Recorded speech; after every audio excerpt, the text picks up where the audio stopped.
은퇴하고 나면 쉬고 싶다는 생각이 드는 것은 한두 달이고 막상 쉬려니 몸과 마음 둘 다 힘들어집니다.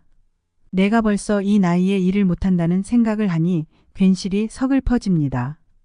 여태껏 열심히 일해온 젊은 날들이었지만 은퇴를 하고 나니 세월이 너무 빠르게 흐른 것 같아 공허합니다. 모아놓은 재산을 까먹으면서 살아가야 한다는 생각을 하니 앞날이 깜깜하고 흐릿해 보입니다.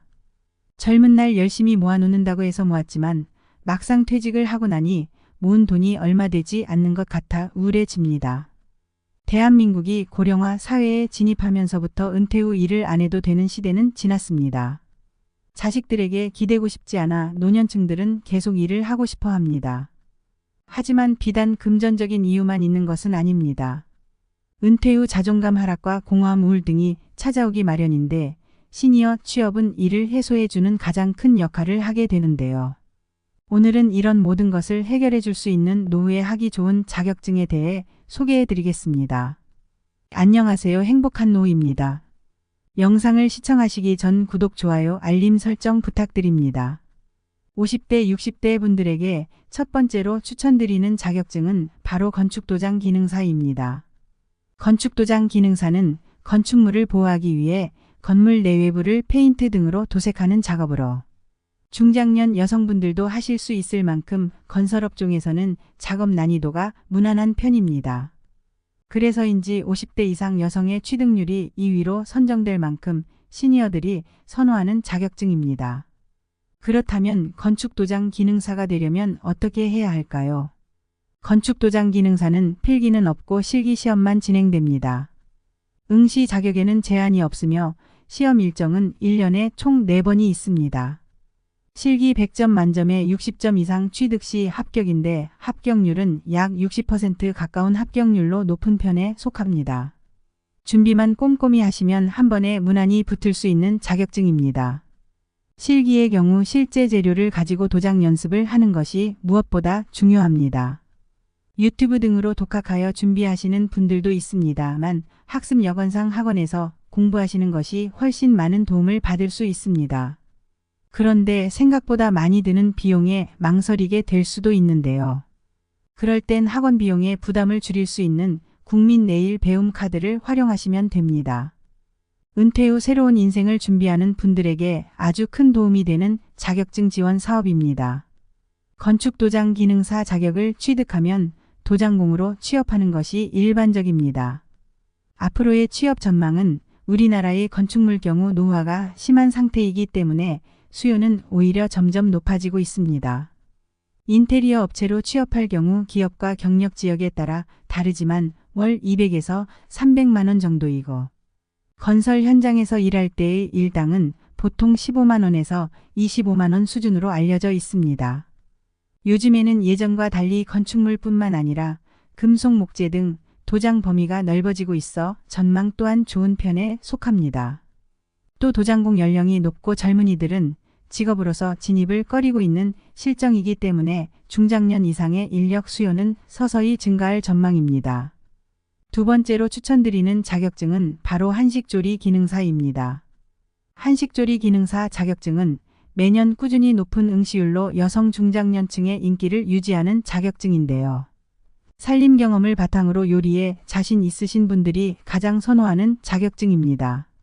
자격증 취득 후 일반 음식점부터 국공립 어린이집이나 병원, 학교 등의 단체급식소에서 조리사로 취업이 가능합니다. 특히 학교급식소에서 일하면 퇴근 시간이 빠르고 방학 기간에 쉴 수 있다는 장점이 있습니다. 그렇다면 한식 조리사가 되려면 어떻게 해야 할까요? 한식기능조리사 자격증은 산업인력공단에서 시행하는 시험으로 나이나 경력, 학력 등의 응시 자격에 제한이 없습니다. 자격증 취득 과정은 필기와 실기 시험으로 나눠지는데요. 필기 시험의 합격률은 45% 정도로 1시간 동안 사지선다형 60문제를 풀어야 되며 60점 이상 맞으면 합격입니다. 문제집 한 권을 사서 2주에서 3주 정도 시간을 투자해 공부하면 무리 없이 합격하는 수준이라고 합니다. 반면 실기 시험 합격률은 35% 정도로 결코 난이도가 낮은 시험은 아닙니다. 실기 시험은 한식 메뉴 31개 중 2개가 랜덤으로 출제되고 70분 동안 주어진 재료로 조리해야 합니다. 특히 실기시험의 경우엔 공식을 잘 따라 하셔야 되기 때문에 학원에서 수업을 들으시는 것이 보다 단기간에 합격할 수 있는 방법이라고 할 수 있습니다. 한식조리 기능사 같은 경우도 내일 배움 카드로 실기시험에 대비한 교육비를 최대 100%까지 지원받을 수 있으니 꼭 활용해 보시면 좋겠습니다. 한식조리 기능사의 연봉은 종일 근무 기준 평균 3,300만 원 정도입니다.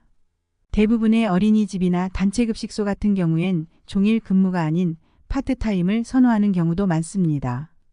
결과적으로 한식조리 기능사는 신중년들에게 전망이 밝고 돈을 많이 벌겠다는 목적보다는 요리할 때 즐거움을 느끼고 시간을 유연하게 쓰고 싶은 분들에게 추천하는 자격증입니다. 세 번째로 추천드리는 자격증은 바로 떡제조 기능사입니다. 최근 건강식인 떡을 비롯해 약과 한과 등 다양한 전통 간식들이 다시금 떠오르고 있습니다.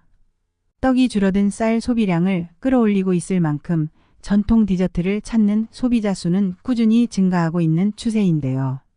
그렇다면 떡 제조 기능사가 되려면 어떻게 해야 할까요? 떡 제조 기능사는 한국산업인력공단 주관으로 진행되는 시험으로 시험 일정은 1년에 4회입니다. 필기시험은 사지선다형으로 총 60문항을 60분 동안 풀어야 합니다. 한식조리 기능사와 건축도장 기능사와 마찬가지로 100점 만점에 60점 이상이면 통과됩니다. 필기시험 합격률은 75% 정도로 높은 편에 속하지만 현재 연도가 거듭될수록 합격률이 조금씩 낮아지는 걸로 봤을 때 그만큼 난이도가 조금씩 올라가고 있는 추세입니다. 필기의 경우 독학으로 공부하셔도 크게 어려움 없이 합격이 가능합니다. 실기 과목은 떡제조 작업형으로 2시간 동안 시험이 진행되며 맵쌀떡과 찹쌀떡 중 한 종류만 출제가 되는데요. 실기 역시 100점 만점에 60점 이상이면 합격입니다. 실기시험 합격률은 약 50% 필기보다 다소 낮으므로 실기를 좀 더 꼼꼼히 준비하셔서 시험장에 들어가야 합니다. 떡 제조 기능사 역시 실기 준비는 매일 배움 카드를 활용하시면 학원에서 수강이 가능합니다. 떡 제조 기능사 평균 연봉은 3천만 원 초반 수준이며 떡은 한번 배워놓으면 관련 업종을 창업할 수도 있고 카페 메뉴로도 낼 수 있다는 메리트가 있기 때문에 전망은 밝은 편입니다. 네 번째로 추천드리는 자격증은 바로 방수기능사입니다. 방수기능사는 말 그대로 건축물에 물이나 습기가 스며들지 않게 하기 위해 지하도나 지붕벽 욕조 등의 방수 작업을 하는 자격증을 의미합니다. 육체적으로 작업 난이도가 높지 않은 직업이며 건축물에 신축 공사가 많을 때 인기를 끄는 자격증입니다. 최근에 매년 3만 명 이상이 시험을 봤던 인기 직종 중 하나입니다. 그렇다면 방수기능사가 되려면 어떻게 해야 할까요? 방수기능사는 건축도장기능사와 마찬가지로 필기 없이 실기시험으로만 이루어져 있어 큰 부담 없이 편하게 준비가 가능하며 100점 만점에 60점 이상이면 합격입니다. 실기시험 시간은 2시간 10분이면 아스팔트 시트지를 재단하고 순서에 맞게 부착하는 작업이 진행됩니다. 합격률은 약 50% 정도로 무엇보다 2시간 10분 안에 작업을 마쳐야 하기 때문에 몸에 익숙해질 때까지 실습을 충분히 해야만 취득할 수 있습니다. 방수기능사 또한 한국산업인력공단 주관 시험이고 내일 배움 카드 이용이 가능합니다. 방수기능사의 평균 연봉은 3,200만 원 정도입니다. 방수공사는 90% 이상이 신축공사이며 일부가 보수공사이기에 신축공사의 증감에 따라 영향을 많이 받습니다. 최근 건설 경기가 서서히 회복되면서 방수기능사에 대한 고용도 서서히 증가할 전망입니다. 다섯 번째로 추천드리는 자격증은 바로 요양보호사입니다. 고령화 시대에 꼭 필요한 인력으로 주목받는 자격증인데요. 요양보호사는 노인 또는 신체적으로 도움이 필요한 환자들에게 기본적인 건강관리와 생활 지원을 제공하는 역할을 합니다. 제 주변에도 실제로 50대, 60대 지인분들이 요양보호사를 업으로 삼고 계시는 분들이 많이 계실 만큼 요양보호사 자격증에 대한 관심이 뜨거운데요. 집에 계시는 치매 부모님을 모시기 위해 자격증을 따는 자식도 많다고 합니다. 그렇다면 요양보호사가 되려면 어떻게 해야 할까요? 요양보호사의 교육과정은 총 240시간 이론과 실기 그리고 실습을 각각 80시간 수료해야 됩니다.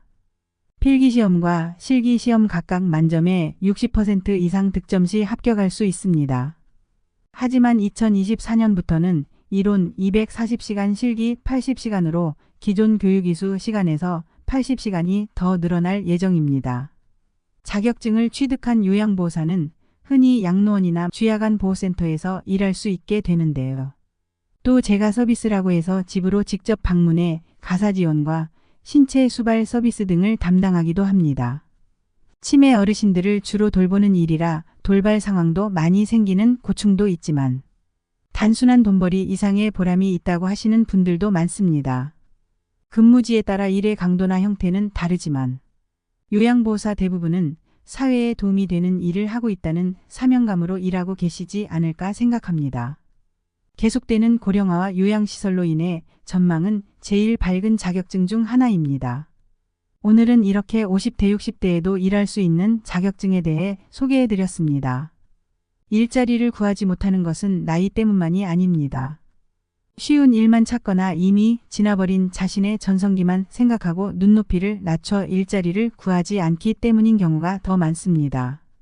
하늘은 스스로 돕는 자를 돕는다고 했습니다. 노후에도 일을 계속하겠다는 의지가 있으시다면 스스로 변하고 일자리를 얻기 위해 노력하셔야 합니다. 내가 과거에 무엇을 했느냐가 아니라 현재 내가 어떤 상황에 있고 앞으로 어떻게 살아갈 것인가를 정확히 인식하는 것이 중요합니다. 오늘의 영상 참고하시어 노후를 더 알차게 보내시기 바랍니다. 감사합니다.